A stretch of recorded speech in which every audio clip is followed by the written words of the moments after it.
Welcome to the Rational Egoist. I'm your host, Michael Liebowitz, and with us today is an economic historian whose work focuses on the United States and the broader Atlantic world, Phillip Magness. Welcome to the show. Thanks for having me. So today we're going to talk about the history of classical liberalism, which I think needs to be covered far more than it actually is. But before we can get into the history, if you had to sum up what classical liberalism is, how would you explain it? Well, it's a philosophical movement that really kind of emerges out of the Enlightenment era. So you're talking about the uh, late 17th, early 18th centuries. Comes from a tradition that starts to notice and respect certain trends in human rights and property rights in particular. So the notion that private property is a thing that exists, that constitutional governments exist as a restraint upon the powers of the state. The notion of the modern nation state itself kind of emerges parallel to this. But classical liberalism is a particular way of looking at these developments that were coming about, especially out of the English, the Anglo tradition in particular, although there are classical liberal movements that come from other countries. And then over the course of the late 18th, early 19th century, it becomes something of the forefront of the intellectual movement that creates the modern field of economics. So Adam Smith's Wealth of Nations is published in 1776. It's usually considered kind of the watershed moment of when economics comes into its own as a field, although he's drawing off an Enlightenment era liberal tradition that precedes him by a couple centuries when he does that. Then in the 19th century, classical liberalism becomes a distinctive political philosophy unto itself. It's generally associated with free markets, laissez-faire theory is consistent with that, but it also has two other major causes in the 19th century, one of which was the abolition of slavery, and the second was opposition to colonialism and imperialism on the military side. You said that Adam Smith is usually thought of as a watershed moment in economics. When I think classical liberalism, the first real classical liberal theorist that comes to my mind is John Locke. Is that an accurate representation? I mean, certainly there was So, Erasmus yeah, and Grotius before, but nobody sort of put together an integrated theory of that's property certainly rights like fair. Locke Yeah, did. and Locke is usually kind of seen as one of the major starting points. So he's writing in the late 1600s. Actually has a theory of the state. Is basically where you get the notion of the state as a contractual concept. Others had dealt with these issues before him, but he's the first major cohesive theorist. But he's a political writer. And he writes two treatises on government that are essentially articulating a political philosophy. There are economic components to that that are teased out later and corrected, and in some cases modified in the century or so in between him and Adam Smith writing. But I think Locke is a good starting point in general for the English liberal tradition. So around this time when these ideas start to take hold in the 18th century, there's these two great revolutions that are largely philosophically based, and that's the American Revolution and the French Revolution. Yeah, Out of the two, I would argue that America is far more consistent with the Enlightenment, whereas the French Revolution is more Rousseau counter-Enlightenment type of thinking. absolutely. So, Absolutely. okay, so you've preempted my next question, which was going to Okay. be, am I right? No, that's good. Yeah. But can you just explain it a little bit so that the listeners can understand why that's the case? Because it's often said, well, the rights theory ultimately is rationalistic, and that's what leads to the sort of right to kill and execute that came about in the French Revolution. Sure. But I don't really think that's the case. I think America is a far better example. So why am I right? Yeah, so there are overlapping strains between the French Revolution and the American Revolution, right down to the fact that the Kingdom of France fought on the American side, and then later when the French people essentially rise up and overthrow their king, there are Americans that are seeing this as an extension of their own revolution from about a decade earlier. So there are some common threads there. I would say the French Revolution is a much more politically diverse event in the way that the contributing figures of that range from the far extreme of the radical left. And really, this is kind of the origin of where some of the political divides emerge between left and right. So you have really the Jacobin movement, and some of the major figures in that, Babeuf in particular, are basically proto-Marxists, whereas there are also liberals, more moderate revolutionaries in the French scene that are arguing something much more in line with what they saw play out in the United States after its revolution: constitutional government, Republican forms of government with limitations on power that occur, decentralization. What happens in the French Revolution, unfortunately, though, is that the radicals gain the upper hand at multiple key moments, and they do what they always do. They go about executing everyone in the opposition. So, in fact, quite a few of the more moderate American style liberal revolutionaries that initially cheered the toppling of the king find themselves under the guillotine effectively, because Right. they lose out in that political struggle until eventually the Jacobins themselves, they devour their own, and there's a backlash that sends the Jacobin leaders to the guillotine themselves. And what eventually emerges out of it is an authoritarian reestablishment of a monarchy under Napoleon. So it's a very mixed event in terms of its legacies. Another way to think of it is almost any political philosophy could claim some faction in the French Revolution today, from extreme left-wing proto-communist to extreme Bonapartist, reestablish the monarchy monarchists. There's a little bit of something for everyone, and when they fight, a lot of bloodshed happens. So if you had a name, I don't know, say five, you don't have to get five, but five great classical liberal thinkers, and try to spread them out throughout the 18th, 19th, and 20th Yeah, yeah. centuries, who would you put on that list? Ooh, that's a tricky one. So I would definitely start with Locke and Adam Smith as the two pillars of political philosophy and economic philosophy that come out of that broader tradition. I would actually draw in one of Smith's contemporaries and colleagues, David Hume, who is a major empiricist thinker in the philosophical tradition, but he also writes quite a bit on the intersection of politics and economics. In some ways, he anticipates public choice theory. So that's really kind of a good core of the founding figures between Locke, Hume, and Smith. Now, if you move into the 19th century, probably the political embodiment of classical liberalism is Richard Cobden on the English scene. He's most famous for toppling the Corn Laws, the protective tariff regime, but he was also a major abolitionist figure and a major anti-imperialist. So uniting the three threads of 19th century classical liberalism. And then if you advance to the 20th century, I'd throw in Ludwig von Mises as probably the most comprehensive articulator of economic classical liberalism in its full form. It's interesting that you mentioned Cobden, because John Bright also played a role in the repeal Absolutely. of the Corn Laws. But it seems to me that whenever I'm talking to somebody about it, is Cobden comes up, but John Bright doesn't. Why? Why not? Yeah, so Bright is often seen as the junior partner.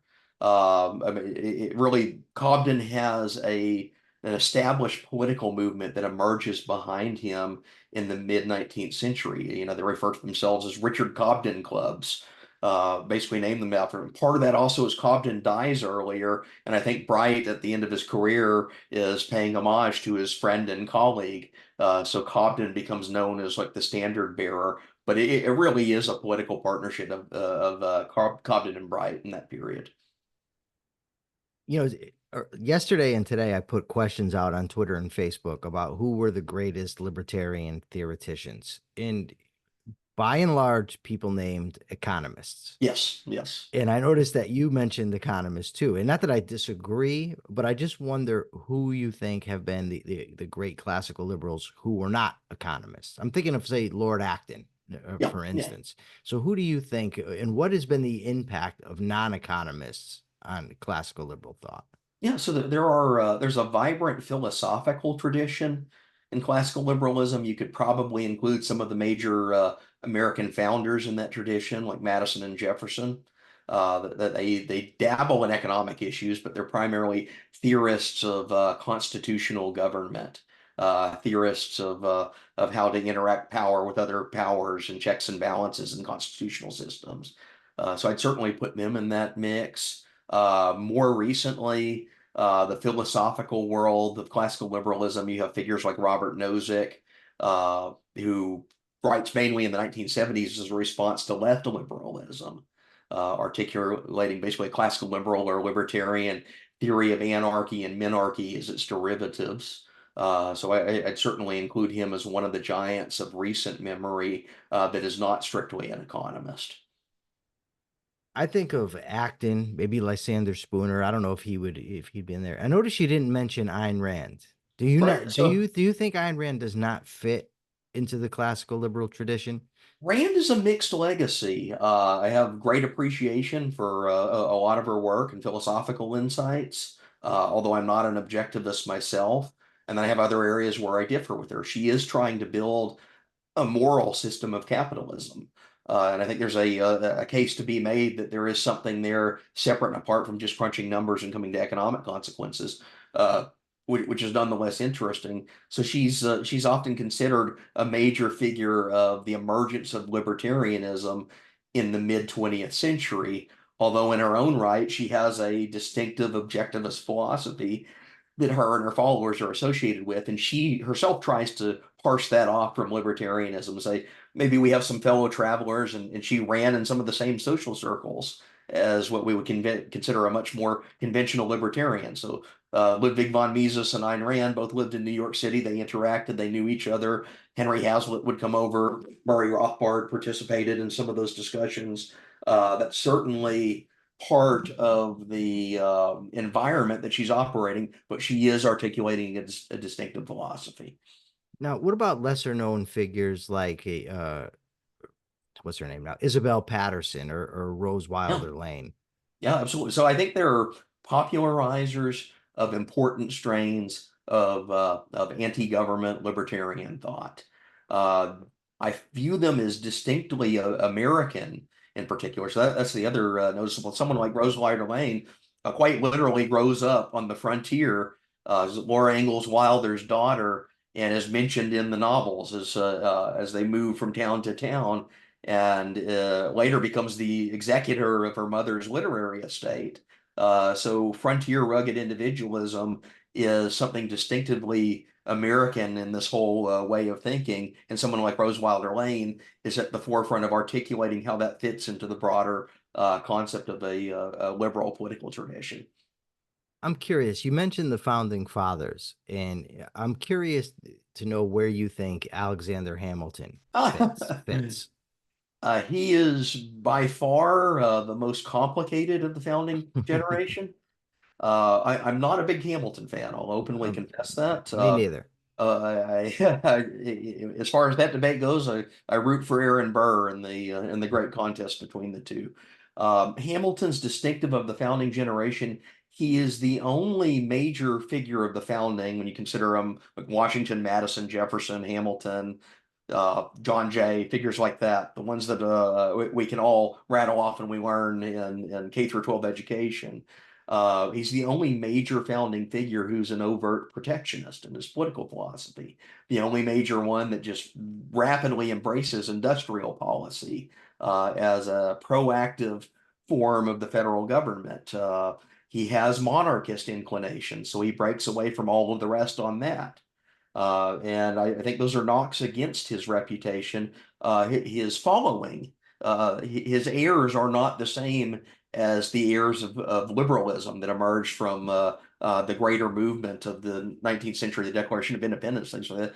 Hamilton actually spawns people like Henry Clay that are interventionist protectionists. He basically inspires Frederick List, who's this German economist that basically becomes an advocate for a protective state of economic nationalism. So Hamilton's very much in a different tradition on those particular issues than the rest of the founding. On the other hand, and I'll say one nice thing about Hamilton, he's often exaggerated. His devotion to these issues is often exaggerated vis-a-vis those who came after him. So the high tariff protectionists of the Henry Clay American system in the 19th century, and then their followers in like the Smoot-Hawley Act in the 20th century, they all invoke Hamilton's name and say that they're the heirs of Hamilton, but they're proposing much more extreme versions of the same policies that Hamilton desired in, say, the 1790s. A lesser known founder that I think, I don't know if he fits neatly into a classical liberal tradition, but I think that he should be more well known. I'd like to get your thoughts on him. Is Gouverneur Morris, Yeah, because he had a, I mean, he's the, by and large, he wrote I think either the Constitution or the preamble. I think the Constitution, but I'm not positive. But he had a big impact, like in the debates at the convention, and even in the ratifying convention. But he's not well known. Where do you think he fits in all this? yeah. So he's his most prominent reputation is as a financier, as an economic advisor to the government in a period in which they had incurred large quantities of Revolutionary War debt. Hold on one Uh, second.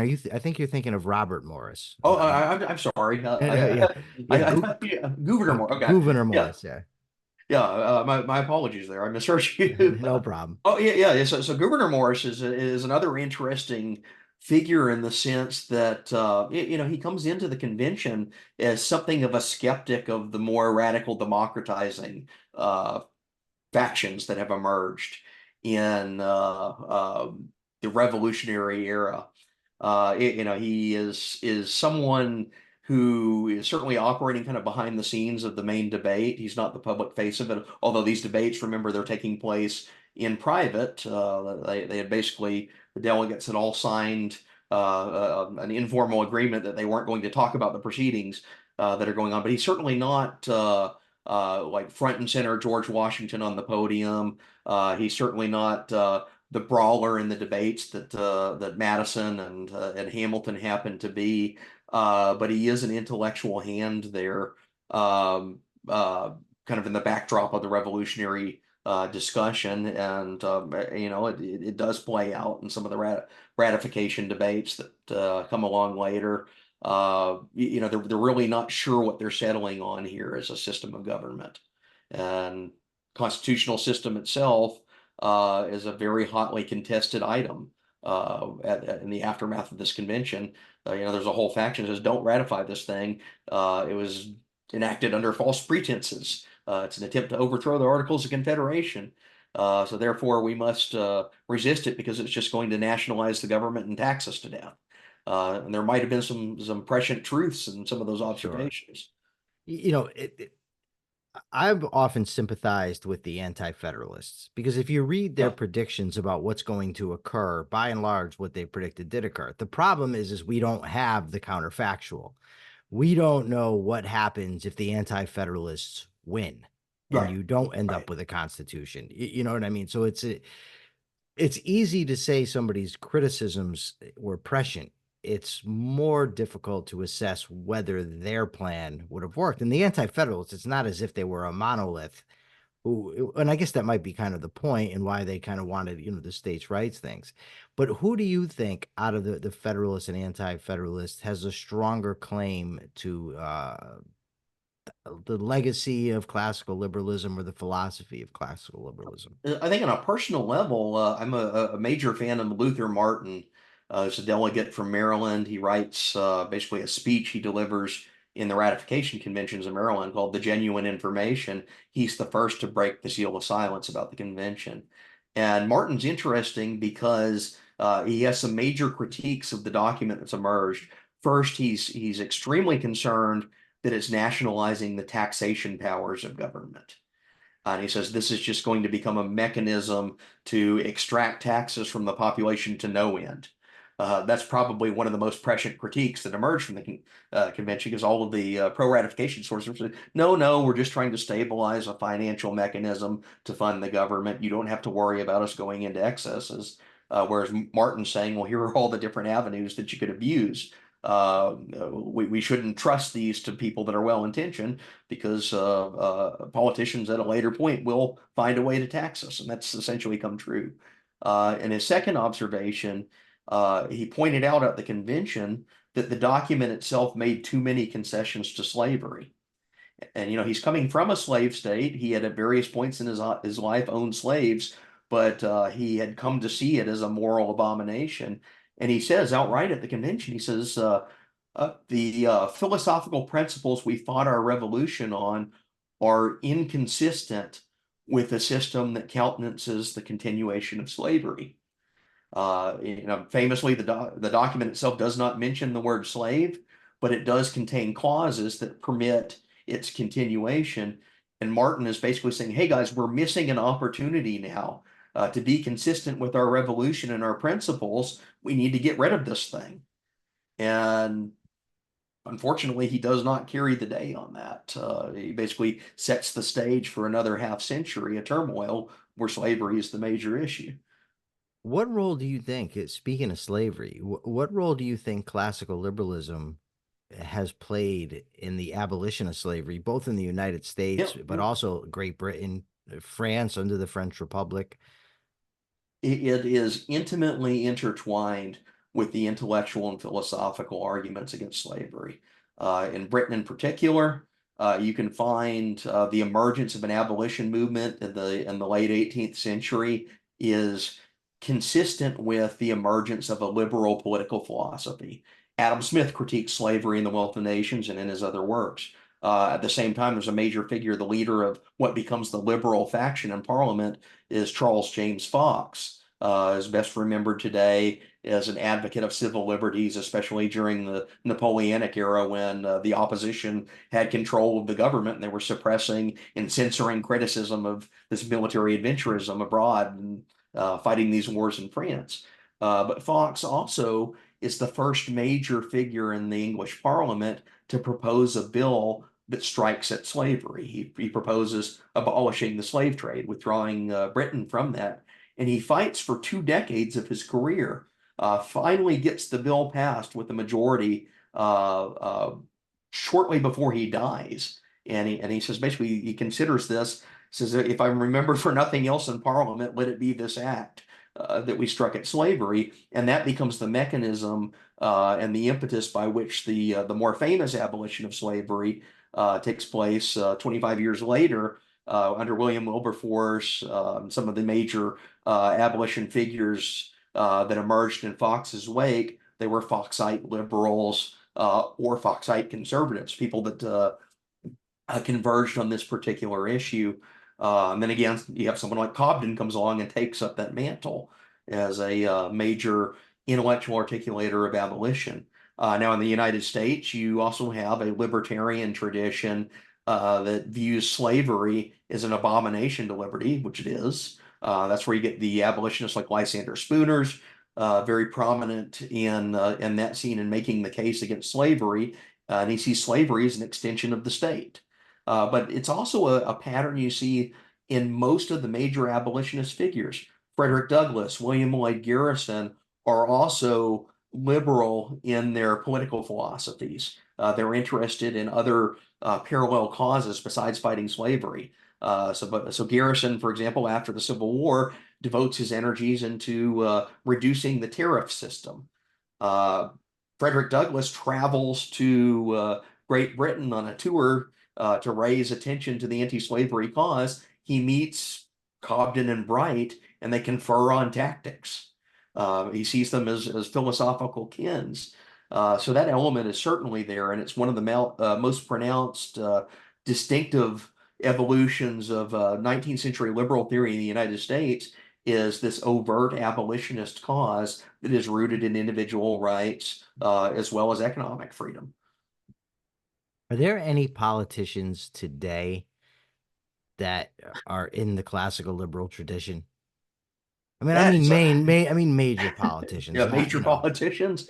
Well, the most interesting to me, you have to go outside of the United States, is Javier Milei yeah. in Argentina, and he comes from an academic economist background as a Austrian school classical liberal. So the question I think that we're all waiting to see is what does he do now that he's in power?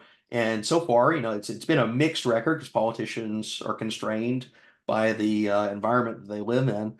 But he does seem to have taken some major steps to bring inflation under control, to cut government waste, to do things like that. So I'm cautiously optimistic of the direction that he's headed in. In the United States, it's very tricky to find politicians that fit into that label. I mean, we had Ron Paul as a member of Congress for a while, and probably the most overtly libertarian minded. His son Rand Paul, I think, is better than most politicians, although I generally don't look for the political sphere for salvation on philosophical issues because all of the incentives are wrong. Sure. So who carries the legacy today of the classical liberal tradition? I mean, in the 20th century, to me, it was not at the time, but I mean, looking back, it's obvious: Mises, Hayek, Milton Friedman, the economist, and then I mean, maybe a Richard Epstein and a Yeah. Randy Barnett in the legal sphere. But who today, not necessarily individuals, maybe organizations, are the best representation of classical liberalism? Well, that's a tricky one because the question is, where is our Mises? Where is our Hayek? Where is our Milton Friedman? It's difficult to find people who stand out to fill those very big shoes.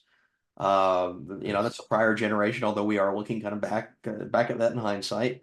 There are viable and pronounced intellectual scenes at certain universities that have Austrian friendly or classical liberal friendly departments. George Mason, Texas Tech University, West Virginia University have good academic centers there. I see those as like the equivalent of what the University of Chicago happened to be in the 1950s and 60s when Friedman is there.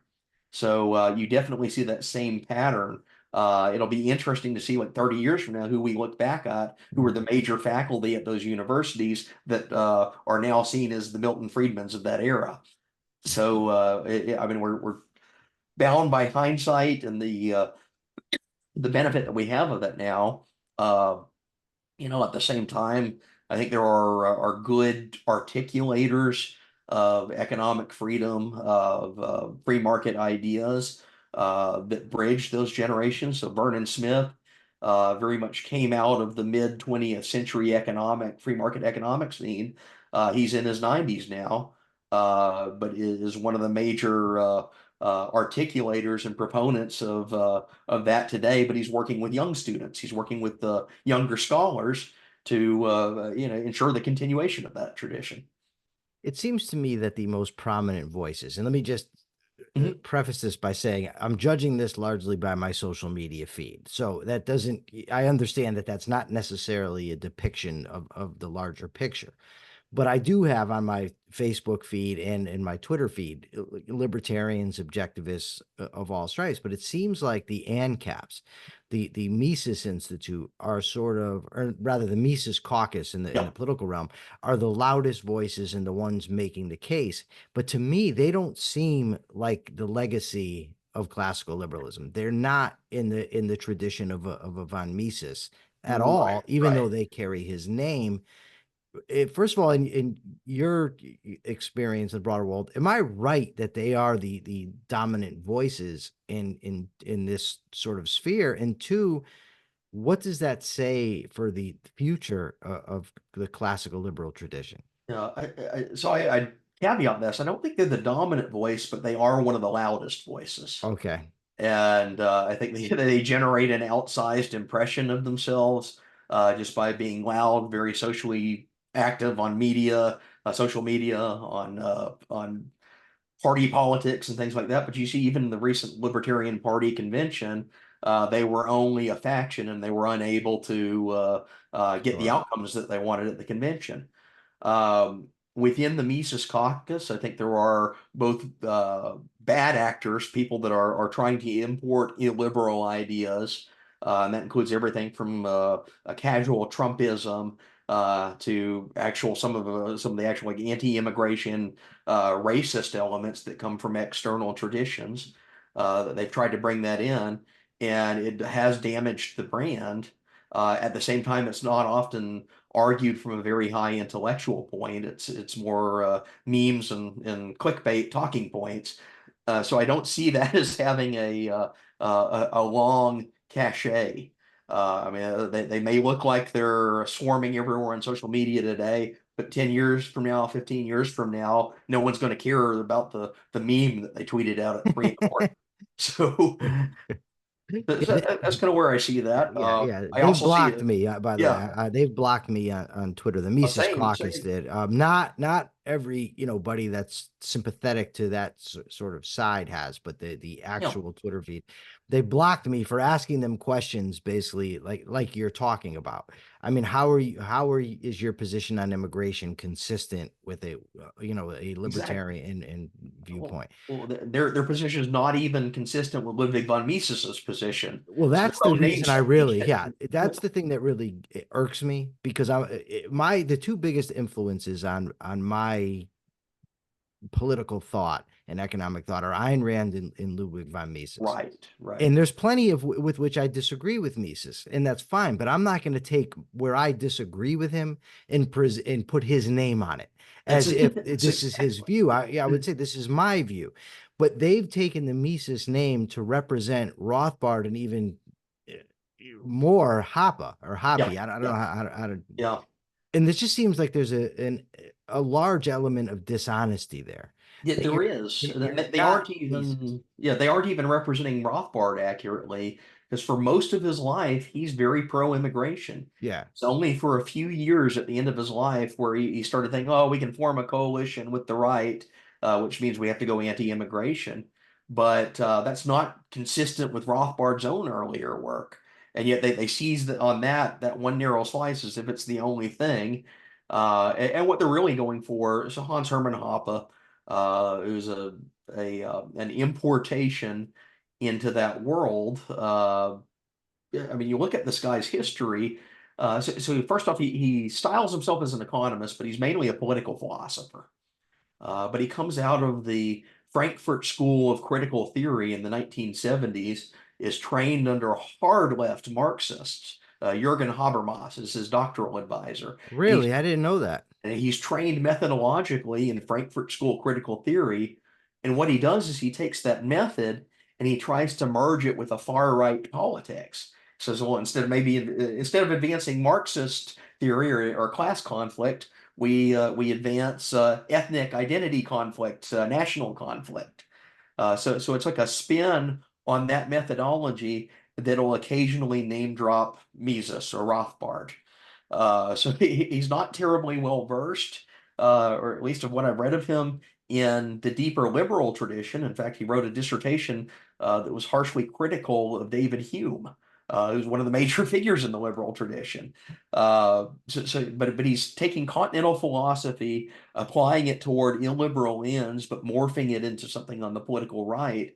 And somehow he's just kind of attached himself onto the Rothbard legacy. And then what does that do? It draws in the Mises Caucus people who are interested in these ideas, not so much for opposing the state's growth, but because they're interested in basically economic and political nationalism.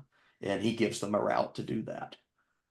What do you think the future is for classical liberal ideas? Because right now there's no home for it. Republicans at That's, least used yeah, to used to at pay lip least give, service. yeah, lip services where I'm looking forward to That's ideas like free trade and capitalism, but we don't even have that anymore. exactly. Is there is there going to be or can there be a reemergence of these ideas which created the greatest growth and Yeah, prosperity in the history of the planet? I mean, it's when you see, they have that graph of a GDP hockey growth, stick. and Yeah, I don't love the GDP growth figure, but it's what we have, it is. Right, right. and they show it, and then it hits the Enlightenment and the Industrial Revolution, and it That's like just takes off. Yeah. skyrockets. Yeah, so like, what are the chances we get that back, a renaissance, if you will, of Yeah, classical yeah. liberal ideas? Well, it's part of it, unfortunately, depends on figures to our left and to our right discrediting themselves. And I think they're doing a great job of that, both both on the Trumpian right and then on the kind of this democratic socialist Kamala Harris left. Neither of them has a coherent economic philosophy. And what it's weirdly done is it's kind of put us at the middle. We're the moderates, we're the centrists now, just because we want economic liberalism, whereas they're both arguing extreme forms of intervention in their respective directions. Uh, the downside to that is it means that we probably go through some pain of very bad policy, no matter who wins, before we start to recognize that again. Uh, it does set us up to be the people who said, we were screaming at them all along, don't do tariffs, don't socialize healthcare, don't do all these other regulatory interventions that you're pushing. But we can be uh, prophetic of the problems of that in the current moment. But unfortunately, I think it's going to take a demonstration of going further down an illiberal path before people start to realize just how bad it is. Well, I hope they do learn. I mean, I would have thought in 2008 that, the housing crisis, Exactly. which Yep. Austrians would predict, Mises and Hayek's model would Exactly. predict it, but yet capitalism is what gets the Somehow blame. blamed, even Yeah. though it So is so people actually, government policy. yeah, they have to actually learn the lessons Yep. Yep. that these things have, and I'm not very confident that happens. I mean, I'm optimistic in the sense that I'll argue for freedom, and I'm Right. hopeful, but it's just dependent on people actually grasping what's going on, and there's too many political figures who are willing to affirm the victim identity of people, point the finger at some cause of their victimhood, and offer quick fixes like tariffs or, immigration restrictions or minimum wage laws, things of that nature, and people just seem to Yeah. go for it. Yeah, absolutely. It's unfortunately, economic populism has those tendencies. Yeah, sure does. Okay, so is there anything you think that we should have covered about classical liberalism that we did not cover? I think that more or less covers it all. Awesome. So where can people find you? It's the independent.org. It's the Independent Institute. That's where most of my writings get posted. Awesome. Thank you so much for taking your time to be with us today, and I hope to have you back on again. For now, this is the Rational Egoist signing out. I'm Michael Liebowitz. Till next time.